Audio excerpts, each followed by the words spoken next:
சீரியல்களின் full எபிசோடுகளை Sun டிவியில் ஒளிபரப்பான உடனே எக்ஸ்க்ளூசிவாக சன் நெக்ஸ்டில் மட்டும் ஃப்ரீயா பாருங்கள். என்ன மலர், பார்வதி உன்னை திட்டினாளா? அதான் நீ இப்படி இருக்கியா? இப்படி எல்லாம் அவமானப்பட்டு அவளை போய் பார்க்கணும்னு உனக்கு என்ன அவசியம் வந்தது? உன்னோட பாசத்தை அவ புரிஞ்சுக்கல. உன்னோட வாழ்க்கைக்கு அது வினையா வந்து நிக்குது பாத்தியா? அப்படி இருந்தும் அவளுக்காக நீ எல்லாத்தையும் தாங்கிக்கிட்டு இப்படி எதுக்காக உன்னையே நீ கஷ்டப்படுத்திக்கிறன்னு எனக்கு புரியல மலர். தங்கச்சிங்கிற உறவே வேண்டான்னு அவளால இருக்க முடியறப்போ உன்னால ஏன் அப்படி இருக்க முடியல? அத்தை, என்னதான் என் அக்கா என்ன வெறுத்து ஒதுக்குனாலும் சரி, என்னால அவளை வெறுத்து ஒதுக்க முடியாது அத்தை. அதுவும் அவ பிரெக்னெண்டா இருக்கிற இந்த சமயத்துல என்னால எந்த பிரச்சனையும் மனசுல வச்சுக்கிட்டு அவ மேல கோவத்தை காட்ட முடியாது. என் அக்கா என்ன வார்த்தையால எவ்வளவோ நோகு அடிச்சிருந்தாலும் இந்த நிமிஷம் கூட என் மனசு அவளை பத்தி மட்டும்தான் அத்தை யோசிச்சுக்கிட்டு இருக்கு.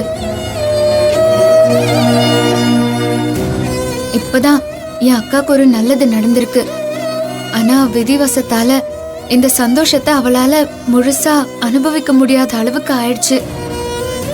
ஒவ்வொரு பொண்ணும் தான் பிரெக்னெண்டா இருக்கிறத முதல்ல அவன் புருஷன் கிட்ட சொல்லி அவர் முகத்துல ஏற்படுற சந்தோஷத்தை பார்க்கணும்னு தான் ஆசைப்படுவா. ஆனா என் அக்காக்கு அந்த சந்தோஷம் கிடைக்கல.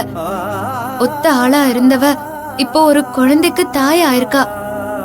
இந்த நேரத்துல அவளை தாங்கி பிடிக்கவும் அவளை அரவணைச்சு அன்பு காட்டுறதுக்கும் சந்தோஷ் மாமா இல்லைன்னு அவ எவ்வளவு வருத்தப்பட்டிருப்பான்னு தான் நான் யோசிக்கிறேன்.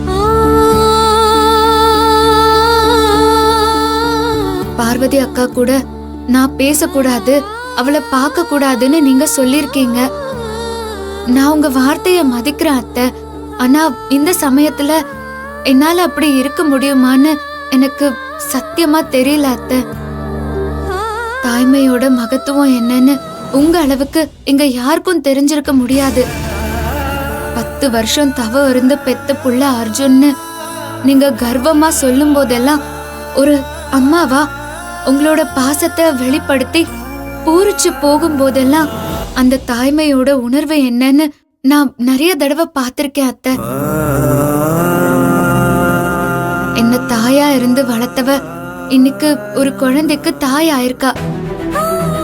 இப்போ நான் அவ கூட இல்லனா அப்புறம் எங்க உறவுல என்ன அர்த்தம் இருக்கு அத்தை? எனக்கு அவளை விட்டா ரத்த உறவுன்னு சொல்லிக்க இந்த உலகத்துல வேற யாரு இருக்கா? எனக்கும் கஷ்டமா தான் இருக்கு மலர். ஆனா என்ன பண்றது? அவளுக்கு சின்னவளா பிறந்த உனக்கு அவ மேல இருக்கிற பாசத்துல 1/4 பங்கு கூட அவளுக்கு ஓ மேலயும் இந்த வீட்ல இருக்கிறவங்க மேலயும் இருந்திருந்தா நான் ரொம்ப சந்தோஷப்படுவேன். ஆனா எங்களை துச்சமா தானே அவ நினைக்கிறா. அதத்தான் என்னால ஏத்துக்க முடியல மலர். அவ கர்ப்பமா இருக்கிறத நினைச்சு நானும் கூட ரொம்ப சந்தோஷப்படுறேன். ஆனா அதுக்காக அவ பண்ண எதையும் என்னால மறக்கவும் முடியாது, மன்னிக்கவும் முடியாது. நீ அவளோட தங்கச்சி மட்டும் இல்ல, இந்த வீட்டோட மருமகளும் கூட. ஒன்னு அவ அசிங்கப்படுத்தினா அந்த அவமானம் எங்களுக்கும் தானே. ஒவ்வொரு தடவையும் இப்படி நீ போய் அவளை பார்த்து அவமானப்பட்டு அழுதுகிட்டு வரதையெல்லாம் என்னால பாத்துக்கிட்டு சும்மா இருக்க முடியாது. பாசம் முக்கியம்தான், அதையும் தாண்டி ஒரு பொண்ணுக்கான சுய கௌரவமும் முக்கியம்.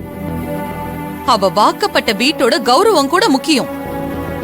அத யாருக்காகவும் விட்டு கொடுக்கவே கூடாது. இந்த குடும்பத்துக்குன்னு ஒரு கௌரவம் இருக்கு, அதையும் கூட நீ கொஞ்சம் மனசுல வச்சுக்க. அவ அனுமதிச்சா நீ போய் சந்தோஷமா பார்வதிய பாரு. இல்லையா அவ எங்க இருந்தாலும் நல்லா இருக்கணும்னு கடவுள்கிட்ட வேண்டிக்கிட்டு நம்ம குடும்பத்தை பாரு. நான் சொன்னதெல்லாம் உனக்கு புரிஞ்சிருக்கும்னு நினைக்கிறேன்.